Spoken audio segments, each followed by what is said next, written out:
넘나 활력 프로젝트 다정다감, 안녕하세요. 목서윤입니다.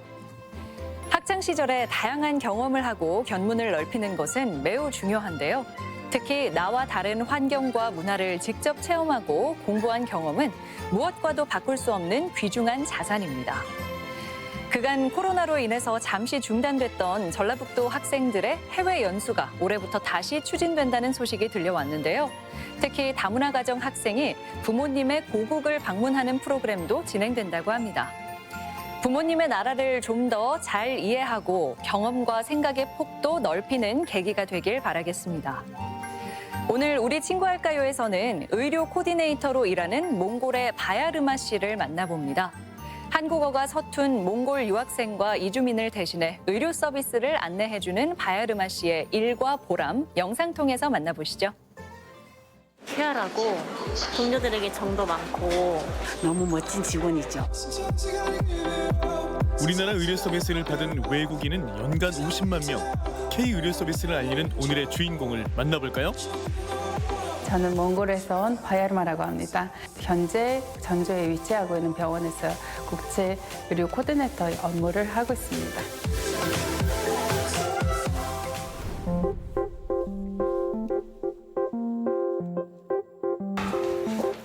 주인공을 만나러 온 곳은 전주의 한 병원. 바로 이곳 글로벌 협력팀이 바야르마 씨의 일터인데요. 한국 생활 15년 차 바야르마 씨의 첫 직장이기도 합니다. 외국인들이 양질의 의료 서비스를 받을 수 있도록 돕는 역할을 하고 있죠. 아무래도 아프고 병원에 오는 거기 때문에 많이 긴장하고 또 다른 나라에 와서 이렇게 아프면 몸하고 마음적으로도 많이 힘들어 하세요. 그래서 저희 같은 매니저분들이 그분들을 조금만 긴장을 풀 수 있게끔 진료를 원활하게 잘 받을 수 있게끔 도와드리는 업무를 하고 있습니다. 오늘 몽골에서 직접 오시는 한 분이 계시는데요. 픽업 전용 차량도 있잖아요. 센터장님. 네, 센터장님이 아까 이따가 오실 거라고 말씀을 해주셨어요. 해당 병원은 외국인 환자들이 불편함 없이 진료받을 수 있도록 중국과 베트남 등 다양한 나라의 매니저들이 근무하고 있는데요. 바야르마 씨가 몽골 환자들을 전담하고 있습니다. 정말 안내도 잘하시고 너무 멋진 직원이죠. 병원 밖으로 나온 바야르마 씨. 갑자기 차량에 탑승하더니 어디론가 향하는데요. 전에도 관리를 좀 하고 싶다고 하셨어요. 네, 지금 몽골에서 직접 오신 몽골 환자분을 픽업하러 가고 있습니다. 건강검진을 받기 위해 몽골에서 전주까지 날아온 남성. 혹시 전주에 오는 동안 뭐 불편한 건 없었어요? 괜찮았어요? 전주를 일자하되 아무리가 스타트 가라고 했을 때 그걸 했을 때 있잖아요. 네, 괜찮았습니다. 잘 그래요? 다녔어요. 다행이에요. 네. 오늘 치료 잘 받고 검사하고 그래 보게. 아하, 오늘도 요 신주시계 놓을 때 사용을 해야겠지. 지금 이 순간부터 바야르마 씨는 환자와 한시도 떨어져 있을 수 없습니다. 하나는 복부 초음파, 유추 CT 이렇게 네. 선택하셨어요. 네, 검사 이렇게 도와드릴게요. 오늘도 오늘부터는 신주시계 국내 의료진의 말을 몽골어로 통역하는 바야르마 씨. 이 병원에서 환자가 의지할 수 있는 사람은 자신뿐이라는 걸 알기에 때론 보호자 그 이상으로 세세하게 챙깁니다.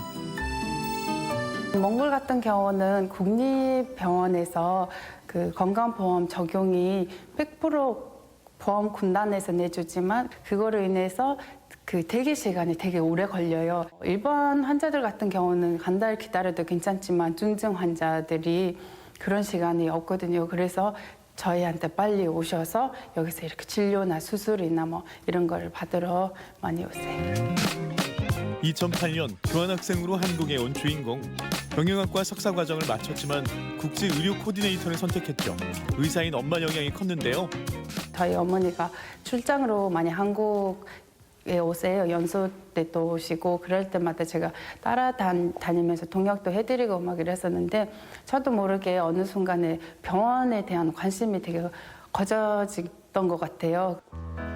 외국인 환자들에게 도움을 줄 수 있다는 사실만으로도 큰 보람을 느낍니다.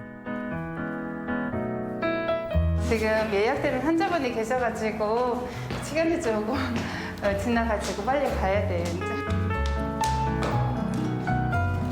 병원을 찾은 몽골 환자들은 모두 바야르마 씨 담당. 덕분에 종횡무진 종일 병원을 누비기 일쑤입니다. 외국인 환자들이 가장 난감해하는 문진표 작성을 도우며 환자의 건강을 파악하고요. 의료진에게 빠짐없이 전달하는 것도 그의 몫이죠. 주인공 덕분에 환자들도 마음 놓고 진료를 받습니다. 일단은 빵 같은 걸 먹지 말고 그다음에 점심 저녁은 지금 먹던 방식에서 반절 정도만 줍니다. Тэгээд өдөр оройн хоолыг болохоор одоо идж байгаа хэмжээнийхээ тал хэмжээг иддэг гэж байна. 환자의 쾌유를 바라며 마지막까지 꼼꼼히 챙기는데요.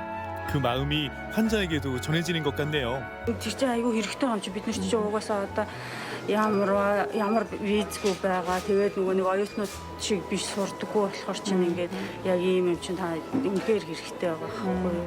하루하루가 일하는 순간 매 순간마다 되게 저한테 좋고 왠지 그냥 힘이 생겨요. 그분들이랑 얘기해주고 막 이렇게 나누는 것도 있고 그분들이 아파서 진료받고 건강해지고 다시 집에 돌아가시는 것도 보니까 너무 좋아요. 이곳은 어떤 공간일까요? 얼마 전부터는 온라인을 통해 몽골에 있는 환자들과 직접 진료 상담을 할 수 있게 됐는데요. 오늘은 난임 치료를 원하는 부부의 치료 방법을 놓고 몽골 현지 의료진과 상담을 진행하고 있습니다.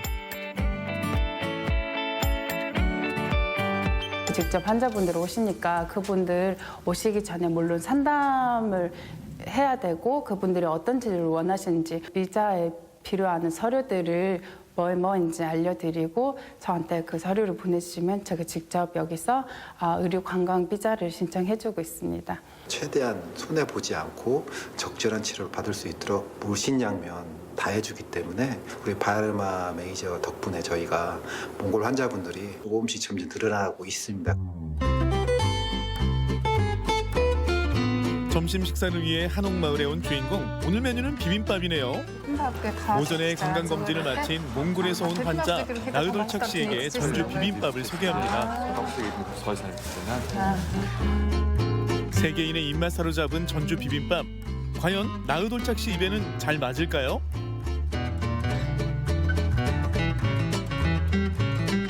비빔밥을 Монголд өмнө идчихсэн ч гэсэн Солонгост идсэн чинь илүү гоё амттай, илүү гоё байлаа. 맛있어. 진료도 받고 한국의 문화까지 체험하니 이 어찌 좋지 아니한가요? 식사를 마치고 한옥마을 거리로 나왔습니다.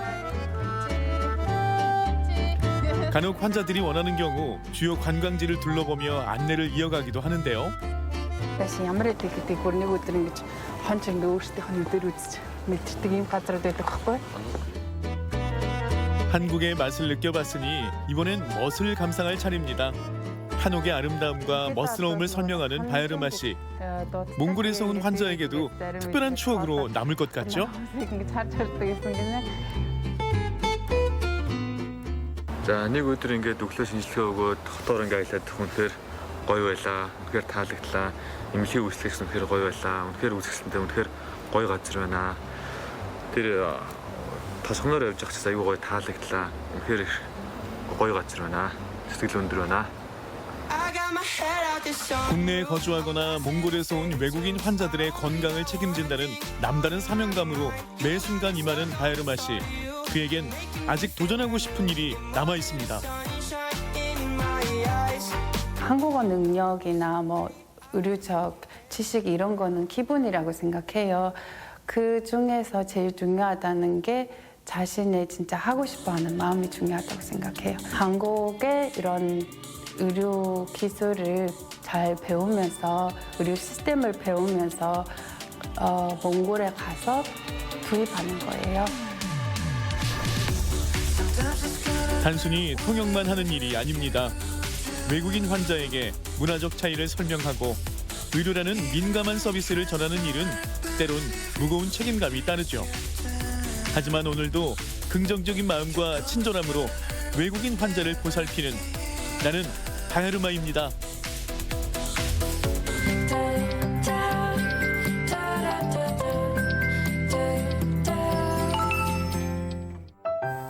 해외에 사는 다문화 가족들의 영상을 통해 이들이 살아가는 이야기를 소개하는 랜선 다문화 가족 시간입니다.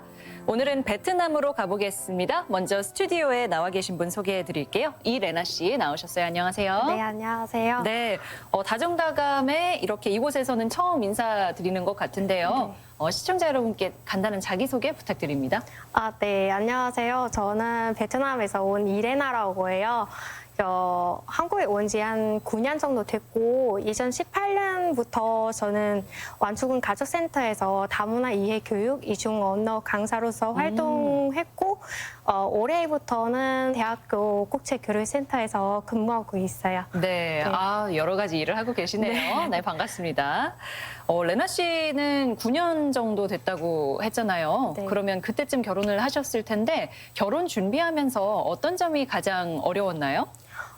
결혼하기 전에는 우리 국제 결혼하기 때문에 서류는 되게 복잡해서 저도 그때 한 8개월 정도 걸렸고 결혼식은 별로 그렇게 부담된 건 없고 근데 그 후에는 내가 한국에 와서 어디에 살 건지 앞으로 결혼 생활을 어떻게 또 하는 거지 그거는 되게 많이 부담이 되었어요. 네, 일단은 국제 결혼이라 서류 준비하는 데부터 좀 힘이 드셨군요. 네. 알겠습니다. 자, 그럼 이번에는 베트남에 있는 최한솔 씨도 만나보도록 하겠습니다. 안녕하세요. 네, 안녕하세요. 베트남에 거주 중인 최한솔입니다. 네, 아니 한솔 씨 오랜만에 뵙는데 보니까 최근 좋은 소식이 있다고요. 지금 교제하고 있는 베트남 여자친구랑 이제 결혼 서류 작성하고 이것저것 결혼 준비하고 있습니다. 네, 미리 축하드리고요. 오늘 영상은 한솔 씨가 결혼을 준비하는 과정을 담았다고 하거든요. 함께 보고 또 이야기 나눠보시죠.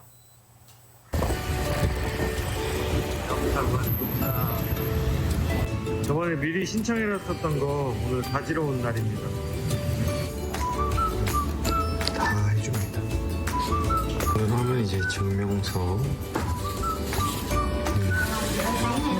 혼인 신고를 하기 위해서 여러 가지 준비가 필요하죠. 기본 증명서를 떼줘요. 한국에서 뗄 필요가 없는 거죠.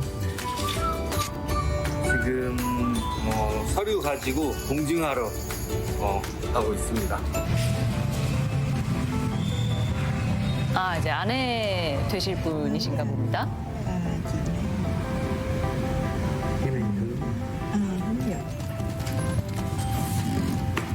여러분 오늘 후이형차요.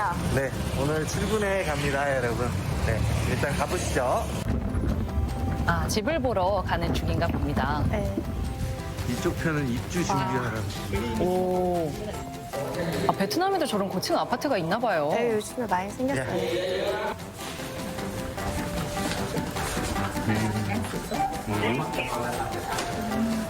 아마 새로 생긴 신축 아파트인가 봅니다. 그런 거? 네, 이제 입주를 앞두고 있다고 하니까. 시원합니다. 서울로. 리버뷰. 네, 되게 좋은 것 같아요. 그러게요. 이렇게 봐서는 뭐 한국인지 베트남인지 잘 모르겠는데요.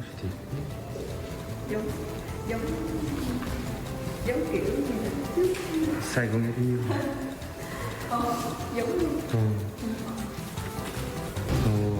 mắc quá. đang bán bao nhiêu vậy?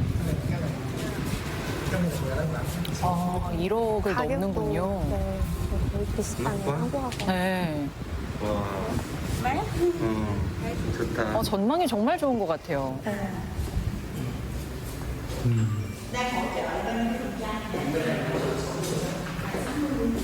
뭐 대출 비율도 우리나라랑 비슷해 보이네요.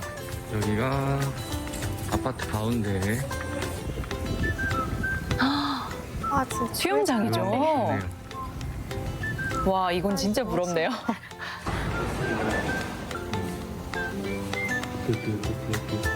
네, 이번엔 스튜디오형 원룸을 보는 것 같은데요. 역시 신축이라 뭐 깔끔하고요. 네.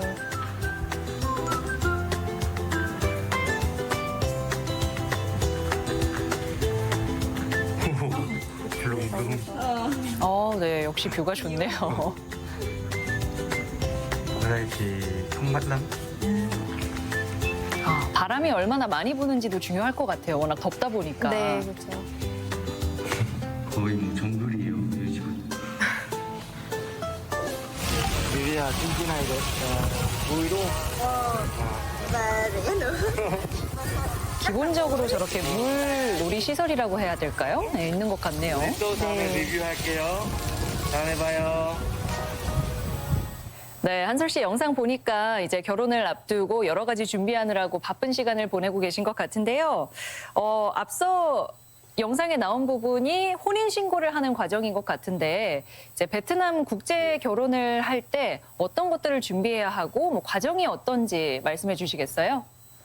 제가 이제 말씀드리려고 하는 거는 한국 남자 배우자랑 베트남 여자 배우자 기준이에요. 네. 일단 남편 될 사람의 경우 베트남에 있는 한국 대사관이나 영사관에 가서 결혼에 필요한 서류, 범죄 수사 경력 회보서, 혼인관계 증명서, 기본 증명서 이런 것들을 이제 요청을 해요. 그런 다음에 이제 그게 요청이 되면은 혼인 성립 요건 구비 증명을 발급받는데요. 이제 예전 같은 경우에는 한국 고향에 가서 이제 받아서 영어로 공증해 오고 이런 불편함이 있었는데 네. 요즘은 이제 현지 베트남에서도 직접 뗄 수가 있어서 조금 수월했었던 것 같습니다. 네. 베트남 외무성에 가서 이제 공증을 하게 되고 그간에 이제 베트남 부인은 고향에 가서 이제 서류를 준비하게 되는데 이게 또 지역마다 구비해야 되는 서류가 다를 수가 있기 때문에 이제 배우자 될 분의 지역의 관공서에 배우자분이 이제 전화를 해서 어떤 서류가 필요한지 미리 전화해보고 이제 가셔서 준비를 거기에 맞게 이제 준비를 하셔야 됩니다. 한솔 씨 보면 한국 부부들은 이제 결혼 준비할 때 내 집 마련하는 부분을 굉장히 중요하게 생각하잖아요. 그래서 또 신혼부부들 같은 경우에는 자금이 여유롭지 않다 보니까 대출을 많이 받아서 집을 마련하곤 하는데 베트남 같은 경우에는 어떤가요? 이제 알아보니까 아쉽게도 베트남에는 이제 신혼부부에 대한 대출은 따로 없다고 들었어요. 네, 한국 같은 경우에는 있는데 그래서 저희 같은 경우에는 그래도 아파트 대출이 따로 있어서요. 네, 아파트 대출을 생각하고 있는데 아까 영상에는 이제 60%라고 나왔어요. 근데 지금 보통 아파트하고 은행마다 다르긴 하지만 보통 매매가의 70%에서 80% 정도 대출이 가능한 걸로 들었고요. 이제 외국인 경우에는 대출이 조금 어렵기 때문에 통상적으로 이제 배우자의 이름으로 대출을 하고 있습니다. 레나 씨, 네. 한국 사람들은 보통 뭐 월세도 있고 전세도 있지만 그래도 집은 내 집을 갖는 게 좋다 이렇게 자가에 대한 꿈이 있잖아요. 네. 베트남 사람들은 어떤가요? 베트남뿐만 아니라 아마 사람들이 대부분은 다 그렇게 생각을 하겠죠. 근데 베트남 문화에서 따라서 이렇게 우리는 결혼한 후에 이렇게 옛날부터 뭐 부모님이랑 같이 시댁에 와서 같이 생활을 하잖아요. 그래서 옛날부터 지금까지도 그렇게 결혼한 후에 와서는 같이 살던가 아니면은 요즘에 젊은 부분들인데 나만 있는 공간 이렇게 살고 싶어서 따라 이렇게 나가서 사는 건데 그렇게 아까 한솔 씨 말대로 집 사는 게는 되게 어려운 거예요.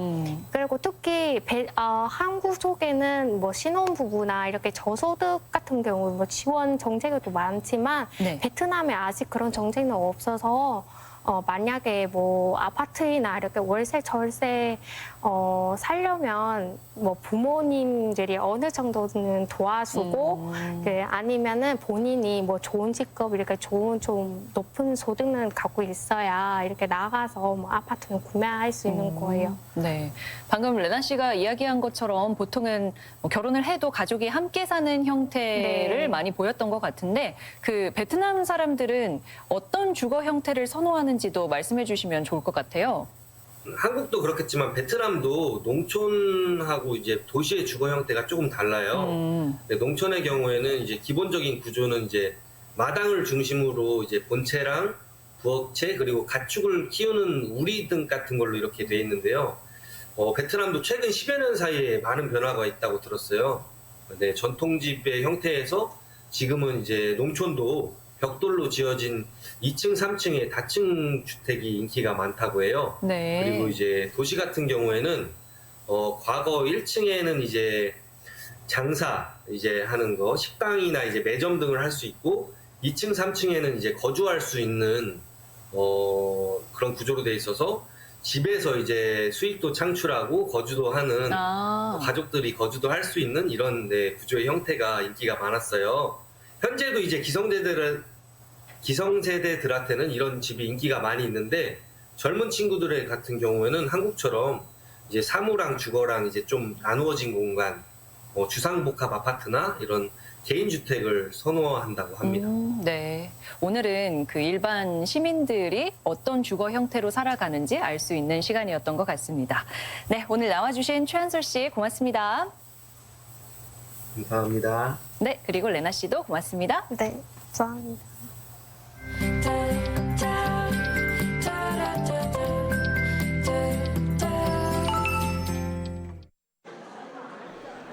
두 달 전 김제에서 열린 외국인 유학생 취업 박람회.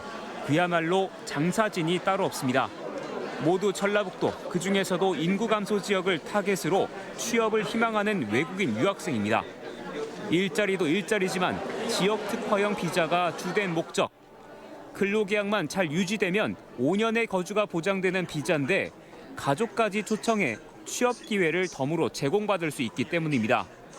월급 많이 주고 생활 환경하고 기회 많이 주고 그래서 한국에서 일하고 싶습니다. 청년은 줄줄이 외지로 빠져나가 이처럼 특례 비자라도 제공해 외국인 노동자에게 의지하는 게 지역의 현실. 전라북도는 이미 자력으로는 인구 회복이 어려운 처지입니다. 지난 2021년 3월 15년 만에 180만 명 선이 무너진 게 결정타였습니다. 그 뒤로 감소에 감소를 거듭하면서 현재는 176만 9천 명대까지 주저앉았습니다. 청년 인구가 13,000여 명, 유아 청소년 인구는 2만 명 가까이 줄어든 게 주된 요인으로 꼽힙니다. 외국인 인구 유입이 인구 감소를 상쇄해 줄 것으로 기대를 걸고 있지만 실상은 역부족입니다. 외국인 인구는 10년 전 2만 명 초반에서 증가세를 보이다 5년 전 3만 명을 넘어선 뒤 정체를 이어오고 있습니다. 지역 소멸의 위기가 발등에 불러 떨어지자 이제야 적극적인 유치 전략에 돌입했습니다. 인구 감소 지역에 취업하는 조건으로 400명의 외국인 유학생에게 F2 거주 비자를 주는 지역 특화 비자 발급 사업이 지난 연말 개시됐지만 아직 걸음마 단계입니다. 앞으로 이 시범 사업을 가지고 저희들이 점검 내용이랄지 개선 사항 이런 것들을 평가한 후에 그 내년에 더 확대할 것으로 지금 준비를 하고 있습니다. 반면 지역의 65세 이상 고령 인구는 해마다 폭발적으로 늘어가고 있습니다. 떠날 사람 다 떠나고 남은 사람도 얼마 없는 농촌 지역은 불법 체류 외국인에게라도 농사를 맡겨야 하는 게 이미 오래된 현실입니다. MBC 뉴스 조수영입니다.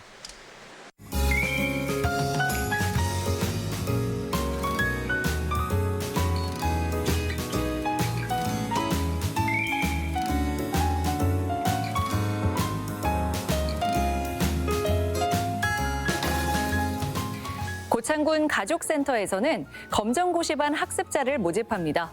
초등, 중등, 고등 졸업학력을 취득하는 검정고시에 응시할 참여자로서 결혼 이주민을 포함한 고창군민 모두 지원이 가능합니다. 관심 있는 분은 고창군 가족센터로 문의하시면 되겠습니다. 다문화 활력 프로젝트 다정다감 오늘 준비한 내용은 여기까지입니다. 함께해 주신 여러분 고맙습니다.